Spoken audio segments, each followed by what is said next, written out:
took 8 blows of a sword to hack off the archbishop's head, and the bloodied skull was hoisted onto a spike above London Bridge. In the chaos of 1381, a 14-year-old boy rode straight into a mob of thousands shouting, "You shall have no captain but me." The stunned rebels cheered their young king, Richard II, for his bravery. Yet within 2 decades, these same people would call him a tyrant. How did a celebrated boy hero become a hated despot? And what can his fall from grace teach us about power and pride? Richard II's story matters because it's a real-life Game of Thrones, a cautionary tale of how absolute power and insecurity can twist a leader into a tyrant. Crowned as a child in 1377, Richard's reign saw exhilarating highs and brutal lows. He faced war, revolt, treachery, and revenge. In the end, his overreach destroyed him, proving that even kings answer for their actions. This journey, from boy king to tyrant, reveals the delicate balance between strong leadership and abusive rule, and why unchecked arrogance can bring down even a crowned ruler. Richard II was never meant to be king so soon. Born in 1367, he was only 10 years old when he inherited the throne of England in 1377 after the death of his grandfather, King Edward III. Too young to rule alone, he grew up under powerful advisors in the shadow of his legendary father, the Black Prince, who had died before he could become king. Almost immediately, Richard's reign was tested in fire. In 1381, a massive uprising called the Peasants Revolt engulfed England. Fed up with crippling taxes and corruption, tens of thousands of commoners from the countryside marched on London, setting buildings ablaze and hunting traitors they blamed for their misery. Crucially, the rebels did not blame Richard himself. He was just a boy, and they claimed loyalty to the crown. Instead, they targeted his ministers and officials. As riots consumed the city, the 14-year-old king and his courtiers barricaded themselves in the Tower of London. But the fortress wasn't safe. Insurgents breached the tower's gates with shocking ease, the only time in history the Tower of London has fallen to a mob. Inside, the rebels found the Archbishop of Canterbury, Simon Sudbury, who was also Richard's chancellor and one of the most hated officials. They dragged him out to Tower Hill, forced his neck onto a wooden log, and beheaded him in a horribly botched execution. It took 8 blows of the axe to sever his head. The rebels then stuck the archbishop's head on a pike and displayed it over the city's gate as a grim trophy. Imagine the impression this made on young Richard, his kingdom's highest priest, butchered by his own subjects. With London in anarchy and officials literally losing their heads, Richard II did something extraordinarily brave. He agreed to meet the rebel army in person. On 15th June 1381, at Smithfield, just outside the city walls, the teenage king rode out on horseback to parley with thousands of armed peasants. Tensions snapped when the rebel leader, Wat Tyler, provoked a scuffle.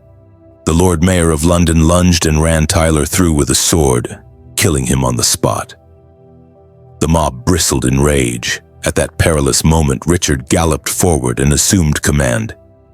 "You shall have no captain but me," he cried, urging the rebels to follow him, their king, instead of the slain Tyler. Remarkably, the gamble worked. The crowd, momentarily awed by the royal youth's composure, dispersed under Richard's promises of reform. For a brief, shining moment, the boy king saved the monarchy. Richard's boldness under fire made him popular initially. He diffused a revolution without a pitched battle, sparing London further bloodshed. But the aftermath was less noble. Once the immediate danger passed, Richard's government reneged on most of the promises made to the rebels. In the months that followed, rebel leaders were hunted down and executed. Richard had learned a contradictory lesson. He experienced both the importance of winning his people's faith and the ruthless efficiency of force. The Peasants' Revolt was Richard's first trial by fire. He emerged as a young hero king. For now, little did his subjects know that the seeds of pride and tyranny were already taking root. Richard had faced down his people's fury and survived, But the greatest threats to his power would come not from peasants with pitchforks, but from the proud nobles at his own court. Would the boy who defied a mob at 14 be strong enough to withstand the ambitions of powerful men twice his age? As Richard grew into his late teens and 20s, he found that enemies lurked within the royal court. The very uncles and lords sworn to support him instead began to undermine him. Richard favored a close circle of friends and advisors, some of them mere courtiers whom the old guard of nobles resented. Chief among these favorites were men like Robert de Vere and Michael de la Pole, whom Richard made chancellor. The young king's generous patronage of these upstarts was seen as lavish to the point of foolishness by onlookers. At the same time, England was faring poorly in the ongoing 100 Years' War with France. Taxes were high, the treasury strained, one spark of the earlier revolt, and Richard's critics accused his court of corruption and mismanagement. By 1387 to 88, discontent crystallized into open challenge. A group of powerful nobles known as the Lords Appellant, led by Richard's own uncle Thomas of Woodstock, Duke of Gloucester, and the Earls of Arundel and Warwick, essentially rebelled against the king's ministers. They raised armies ostensibly to save England from Richard's favorites. In the showdown, Richard, now about 20, found himself outmaneuvered. In 1388, the Appellants seized control of government and convened what came to be called the Merciless Parliament. It earned that name for good reason. The Appellants orchestrated a bloody purge of Richard's closest allies. Many of the king's friends were condemned as traitors and executed without mercy. Among the victims was Sir Simon Burley, Richard's tutor and dear friend, beheaded despite the young king's pleas. Richard II was humiliated. Imagine the scene, the 21-year-old king forced to watch as gray-haired lords callously dispatch his beloved companions. He could do nothing to stop them. At that time, Richard was effectively a figurehead under the thumb of his uncle Gloucester and the rebels in all but name. Richard signed the death warrants. He had to, or risk his own deposition. The merciless purge showed the king how powerless he truly was in the face of united nobles. But Richard neither forgot nor forgave this insult. Powerless at that time to impede the Lords Appellant, he quietly nurtured hatred for his foes. Those who had made him bow would one day feel his wrath, if he ever got the chance. For the next several years, Richard bided his time. He publicly reconciled with the Appellants afterward, even pardoning them for their rebellion, an act some saw as a sign of forgiveness. In reality, the young king was playing the long game, waiting for the perfect moment to strike back. He spent the 1390s carefully consolidating support, appointing loyalists to key positions and even building a private loyal army, a personal guard of Cheshire archers fiercely devoted to him. 10 years passed. By 1397, King Richard II, now 30 years old, felt secure enough to unleash the revenge he had been craving for a decade. The stage was set for a royal payback. Richard had smiled at the very lords who once condemned his friends to death, but behind that smile he sharpened his sword. What happens when the betrayed boy king finally has the power to punish his enemies? England was about to find out, and it wouldn't be pretty. In the summer of 1397, Richard II struck with ruthless precision. After years of feigned peace, he moved against the three senior Lords Appellant, Gloucester, Arundel, and Warwick, with a masterstroke of deceit. The chronicler Thomas Walsingham says Richard lured the unsuspecting lords to a banquet of Herodian infamy, a trap reminiscent of the biblical king who executed his foes during a feast. Only the Earl of Warwick fell for the invitation and attended. Gloucester and Arundel stayed away, sensing danger. It didn't matter. One by one, all three were arrested by the king's men in July 1397. This time, Richard showed no mercy. Richard's own uncle, Duke Gloucester, was shipped overseas to Calais and imprisoned, a royal relative handled quietly to avoid public trial. Soon, sinister rumors spread. Gloucester had been murdered in captivity, smothered on the king's secret orders. Indeed, when Parliament later asked to question Gloucester, Richard coolly replied that his uncle was already dead. The manner of his death was conveniently left unknown, though few doubted foul play. Meanwhile, the Earl of Warwick was banished for life to a far-off island, and the king reserved the harshest fate for his longtime nemesis Richard FitzAlan, the Earl of Arundel. Arundel was dragged before Parliament and condemned for treason. The sentence: death by beheading. On 21 September 1397, Arundel was taken to the bustling city street of Cheapside in London and made to kneel. Facing the executioner, the proud earl supposedly steeled himself and pleaded, "Torment me not long, strike off my head in one blow." The axe fell. In one stroke or several, Arundel's head was severed, the once mighty lord now just another carcass in the dust. King Richard attended the execution in person, watching as vengeance was carried out. In a cruel twist, the man overseeing the beheading was Thomas Mowbray, Earl Marshal, who was married to Arundel's own daughter. Family ties meant nothing in this deadly spectacle. No magnate dared lift a finger to save Arundel. All bowed to King Richard's will as the blood ran through the streets of London. With the eliminations of 1397, Richard II had finally crushed those who once humiliated him. He boasted of his triumph in letters to foreign rulers, justifying the purge as righteous. The traitorous lords, he wrote, deserved an avenging punishment, to thresh the traitors out even to the husk, so that their destruction would bring an everlasting peace. But the peace Richard imposed was the peace of fear. Having removed the last checks on his authority, Richard began ruling in an openly autocratic manner. For the next 2 years, England effectively fell under Richard's tyranny. Contemporary accounts describe how he terrorized the country with a private army, ruling by force instead of law. Richard dispensed with the inconveniences of justice. He punished foes without trial, levied heavy taxes and fines without Parliament's consent, and seized properties at whim. Anyone who had crossed him was either dead, in exile, or too scared to protest. The king's will was law, backed by steel. By 1398, Richard II stood at the height of his power and infamy. Many nobles stayed silent out of fear, but underneath the surface, resentment festered. One flashpoint came that year when 2 of Richard's remaining kinsmen, Henry Bolingbroke, Duke of Hereford, the king's cousin, and Thomas Mowbray, Duke of Norfolk, the very Earl Marshal who had executed Arundel, quarreled.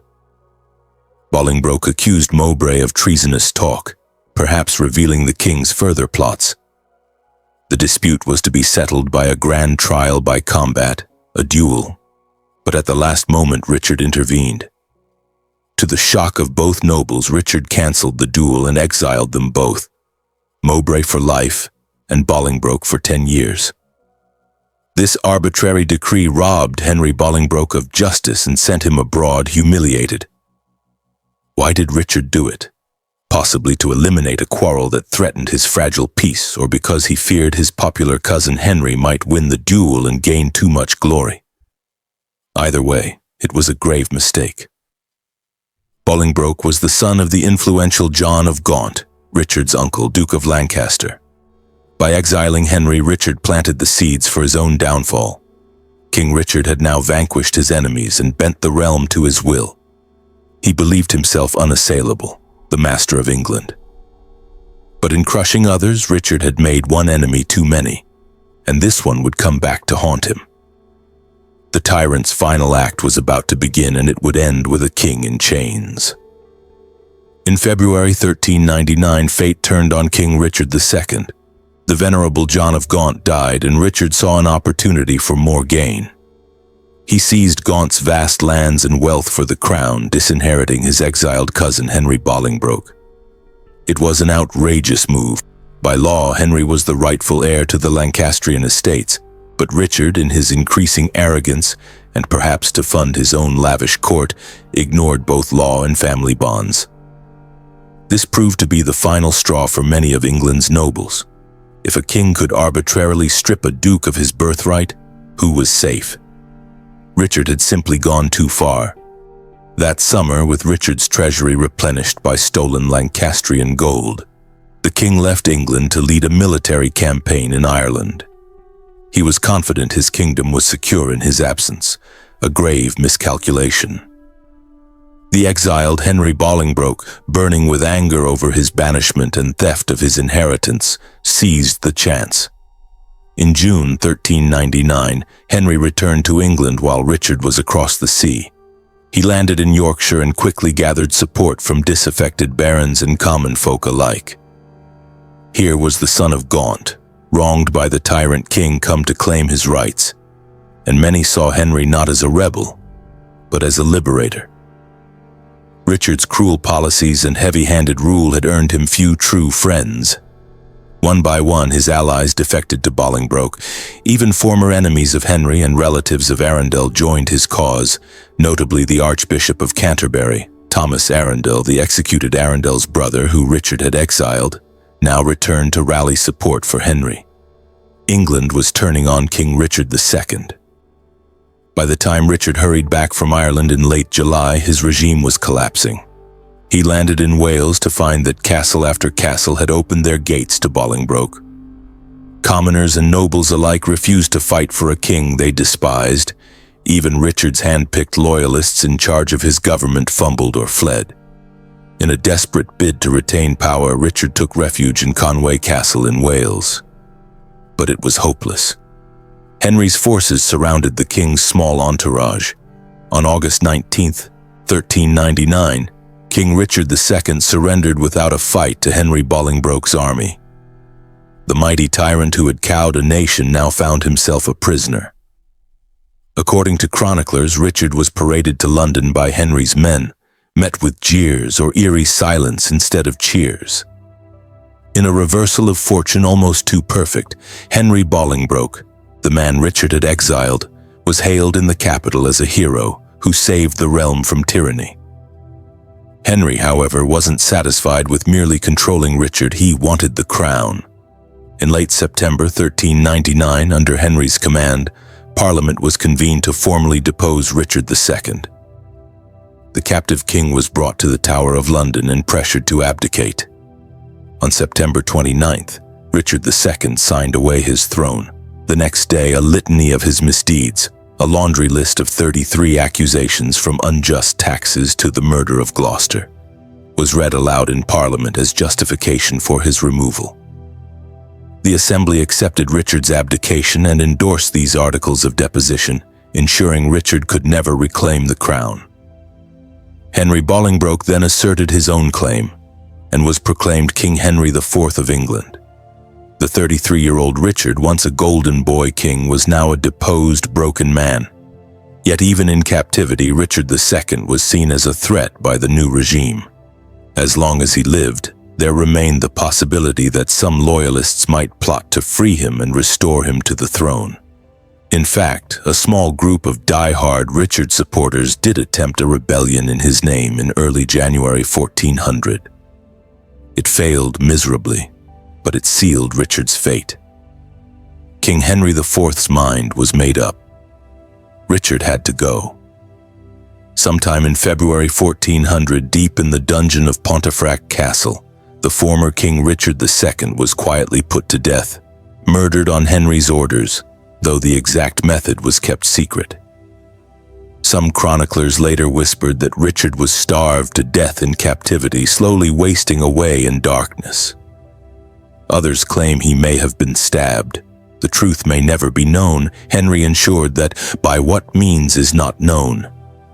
What is certain is that Richard's life ended ignominiously behind cold castle walls. After a reign of nearly 22 years, the boy king turned tyrant died as a lonely prisoner, far from the glory he once dreamed of. In death, Richard II was treated with as little honor as in life he had shown his subjects. Henry IV had Richard's body buried without fanfare in an unmarked grave.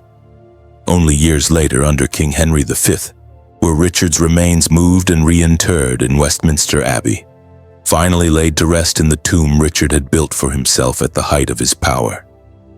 History had come full circle. the child who once stared down rebels ended up destroyed by his own overreach. Richard II's dramatic rise and fall is a story of power corrupting innocence. He began as a hopeful boy king who showed courage and vision beyond his years. But wearing the crown from such a young age also fed Richard's vanity and sense of entitlement. Over time, the traumas he endured, the Peasants' Revolt, the betrayal by his uncles, the loss of friends, twisted Richard's desire to be a strong king into a determination to rule through fear. Once he tasted absolute power, he refused to be challenged, and that tyranny ultimately provoked his own destruction. His cousin Henry raised the banner of reform and got rid of a despot, but in doing so, Henry also set the precedent that a crowned king could be overthrown, a shadow that would haunt English politics for generations. Richard II's life is a cautionary tale for any leader. Heroism and hubris are divided by a thin line. He could have been remembered as the bold young king who united his people. Instead, he is remembered as the monarch who became a tyrant and lost everything. In the end, Richard II teaches us that kings are not infallible, and that the abuse of power carries a heavy price. Even a boy anointed by God to rule can fall prey to pride, paranoia, and cruelty. And when he does, his fall will be long and hard. If you found this historical saga as thrilling as we did, hit that like button and let us know in the comments. Could Richard II have saved his crown if he'd ruled more justly? Or was his fate sealed from the start? Don't forget to subscribe for more dramatic tales from history's vault. And be sure to watch our next video, where we'll dive into another captivating story of power and downfall. Thank you for watching, and see you in the next chapter of history.